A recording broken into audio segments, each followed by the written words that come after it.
नमस्कार। आप सुन रहे हैं कहानी गोल्ड। आइए दोस्तों सुनते हैं वरिष्ठ लेखिका दीपक शर्मा जी की लिखी कहानी अरक्षित। उनका घर बिल्कुल वैसा ही रहा जैसा मैंने कल्पना में उकेर रखा था। स्थायी स्वागत मुद्रा के साथ घनी विपुल वनस्पति, ऊंची लाल दीवारों व पर्देदार खुली खिड़कियां लिए वह बंगला पूरी सड़क को सुशोभित कर रहा था। साहब घर पर नहीं है।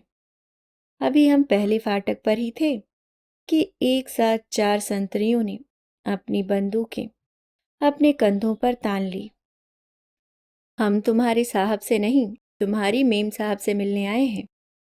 मैं अपनी पत्नी की ओट में खड़ा हो गया। हम उनके रिश्तेदार हैं। क्या रिश्ता बताएंगे हुजूर? सभी संतरियों ने तत्काल अपनी बंदूकें अपने कंधों से नीचे उतार ली और हमें सलाम ठोक दिया। मेम साहब की बहन है। मैंने पत्नी की ओर इंगित किया।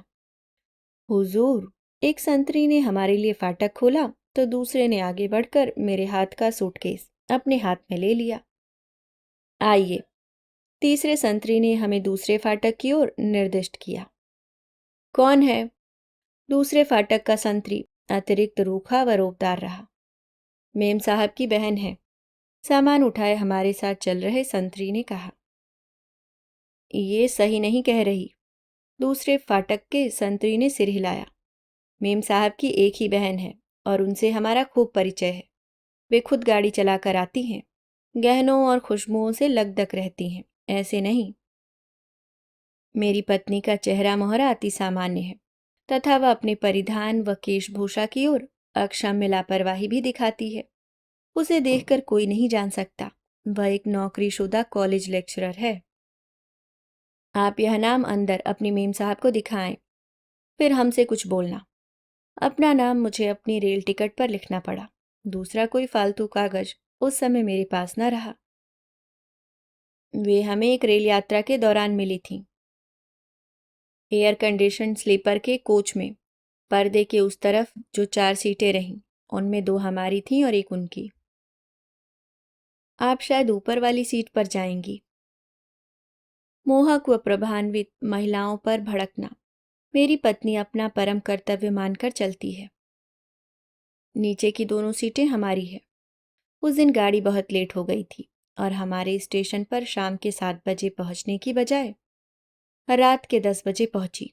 2 दिन बाद पत्नी के भाई की शादी थी और हमने अपनी सीटें बहुत पहले बुक करवा रखी थीं।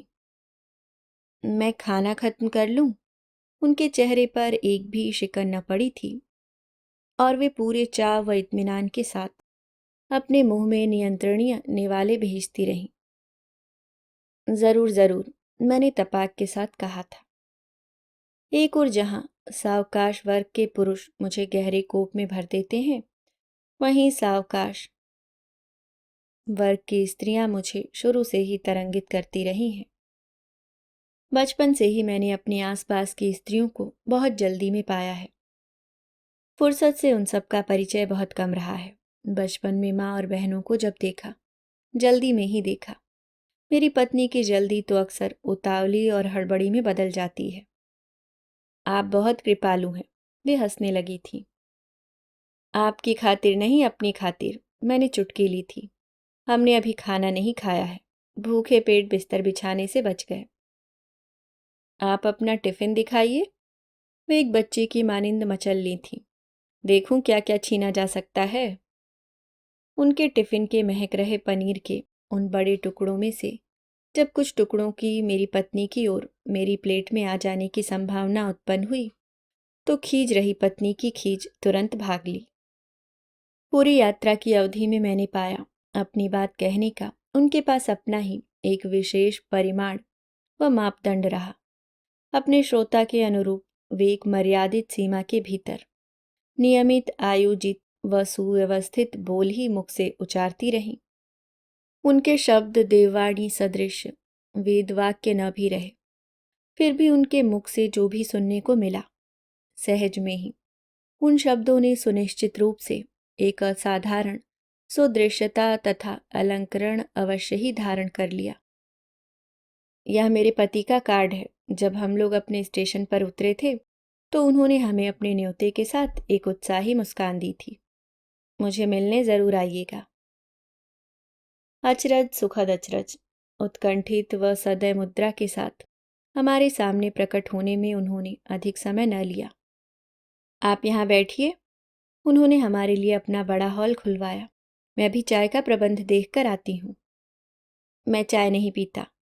पनीर के वे टुकड़े मैं अभी तक न भूला था। कॉफ़ी मिलेगी क्या? क्यों नहीं? वे गर्मजोशी के साथ मुस्कुराईं। अभी हाजिर हुई जाती है। पत्नी की दिशा में देखकर मैं हंसने लगा। उधर घर पर जब भी कोई मेहमान आता है, पत्नी उसे खिलाने पिलाने के मामले में कभी भी पूर्णतया संतुष्ट नहीं कर पाती है। इन्होंने हमें देखकर मुंह नहीं बनाया। मैंने जानबूझकर पत्नी को छेड़ा। मुंह क्यों बनाएंगी? पत्नी ने गोल बात की।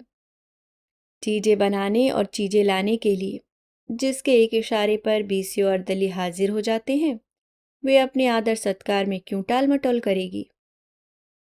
यह केक मैंने कल खुद बनाया था। एक सुसज्जित ट्रॉली के साथ वे जल्दी ही लौट आईं। ट्रॉली के निचले खाने में 3 नैपकिन लगी प्लेटें व चटनियां रखीं तथा ऊपर वाले खाने में केक और नमकीन की तश्तरियां। लीजिए। उन्होंने केक के 2 बड़े खंड हमारी प्लेटों में परोस दिए। कल हमारे बड़े बेटे का 16वां जन्मदिन रहा। बेटा तो खैर हॉस्टल में था, मगर इस केक के बल पर उसका जन्मदिन हमारे यहाँ भी मना लिया। केक बहुत बढ़िया है, मैंने कहा। मुंह में जाते ही हलक से जा लगता है। और लीजिए। उन्होंने मेरी प्लेट फिर प्रचुर मात्रा में भर दी। बच्चों के यहाँ न रहने पर आपके पास बहुत समय खाली रहता होगा। पत्नी ने अपने ब्यौरे एकत्रित करने चाहे। अपने कौतूहल के विषय का सूक्ष्म सर्वेक्षण करने में वह निपुण है। सभी बच्चे क्या हॉस्टल में हैं? मैंने पूछा। हाँ, सभी। वे मुस्कुराई भी और उदास भी हो चली। उधर नैनीताल में जब वे 2 साल डीआईजी रहे तो बच्चों को उधर अच्छे सही स्कूल मिल गए, इसलिए कस्बापुर की इस पोस्टिंग में अकेले ही आए। उन्हें साथ नहीं लाए। बहुत सन्नाटा है यहाँ। पत्नी बोली। क्या कभी आप डर भी जाती हैं? नहीं। उन्होंने अपनी गर्दन को बल दिया। मेरी रक्षा के लिए यहाँ बहुत अर्दली तैनात हैं। अपने खाली समय में चित्र बनाती हूँ। कॉफी खत्म होते ही उन्होंने अपनी नज़र मेरे चेहरे पर गड़ा दी। आपको मेरे चित्र बहुत तुच्छ लगेंगे, फिर भी मैं आपकी राय जानना चाहूंगी।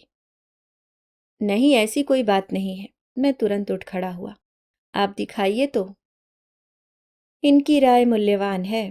पत्नी हंस दी। आपके केक की लागत बराबर कर देगी। मैं जानती हूँ ये बहुत ऊंचे चित्रकार हैं। उन्होंने मेरी ओर देखा। इतने बड़े आर्ट्स कॉलेज में पढ़ाते हैं। चित्रकला के सिद्धांत व इतिहास के बारे में क्या क्या नहीं जानते होंगे। मैं ज़रूर आपकी परिकल्पना भी देखना चाहता हूँ। मैंने उत्साह दिखाया। मुझे विश्वास है आपके चित्र भी आपकी ही तरह भव्य व लोकोत्तर होंगे। लोकोत्तर? वे समझी नहीं। Out of this world. मैं मुस्कुराया। इस दुनिया के नहीं, उस दुनिया के, जहाँ पेड़ छाया देते हैं, फूल खुशबू और बादल इंद्रधनुष। उनके कमरे में चित्र बनाने का ढेरों सामान रहा। तेल चित्रकारी हेतु कई तरह के छोटे बड़े ब्रश, कैनवास, पेंट व रंगले। सामने रखे एक चित्राधार पर रंग बिरंगी एक लड़की की तद्रूपण चित्रण ने मुझे प्रभावित किया। तो पीछे दूर रखे एक चित्र फलक पर बने एक समूह ने बुरी तरह चौंका दिया। समूह के प्रत्येक सदस्य के धड़ की तमगो वाली पुलिस यूनिफॉर्म के ऊपर बाघ के सिर टिकाए गए थे। सिर संपूरित बाघवत रहे। वही छलघाती मुद्रा। हिंसक आंखें, अभिधावक जबड़े, आक्रामक दांत व रक्त पिपासु जिह्वा। साहब आ गए हैं। एकाएक उस नीरव बंगले का सन्नाटा टूटा और चारों तरफ मोटरों के हो हल्ले व अर्दलियों संतरियों के तौबा तिल्ले की प्रदर्शनी शुरू हो ली। आइए, उधर बैठते हैं। उनके भव्य चेहरे की रंगत व स्नेहिल भंगिमा की सरगर्मी तत्काल लुप्त हो गई। लंबे डग भरती हुई वे हमें पीछे के बरामदे में रखी बेद की कुर्सियों तक ले गईं। आप लोग यहीं बैठिए। उत्तेजनावश वे कांपने लगी। कहाँ हो? तभी एक रौबदार प्रकार के साथ पुलिस के जूतों की चींची हमारे निकट आने लगी। मैं अभी आ रही हूँ। वे चींची की दिशा में लपक ली। कौन लोग आए हैं? पुलिसिया आवाज बहुत सख्त रही। मेरे पुराने कॉलेज की एक छात्रा है। उन्होंने सफेद झूठ बोला और अपने वाक्यों के मुख्यांश दोहराने लगी। पुराने कॉलेज की एक छात्रा, साथ में उसका पति है। उसका पति क्या करता है? मैंने नहीं पूछा।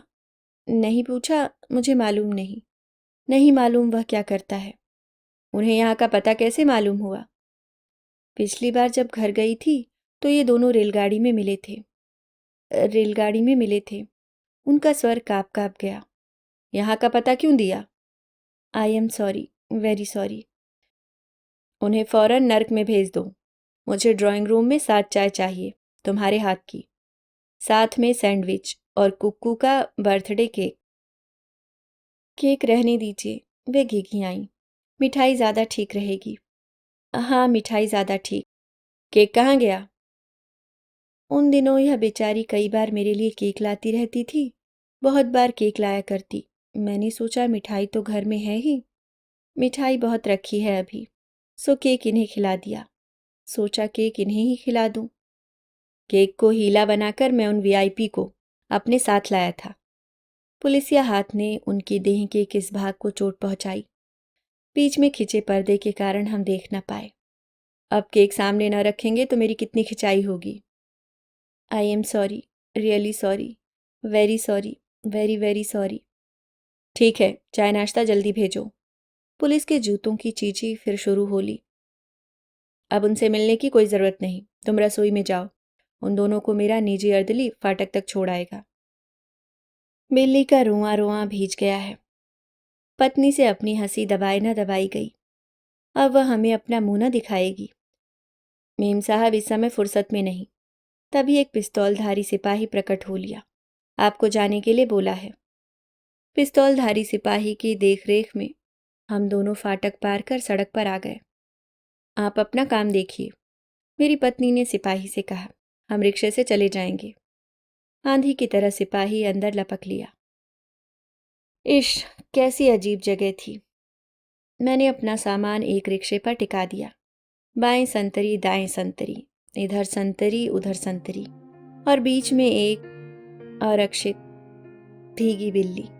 मेरी पत्नी मेरे साथ रिक्शे पर बैठकर अपनी समूची ही खंडित करने में जुट गई। अभी आप सुन रहे थे दीपक शर्मा जी की लिखी कहानी आरक्षित।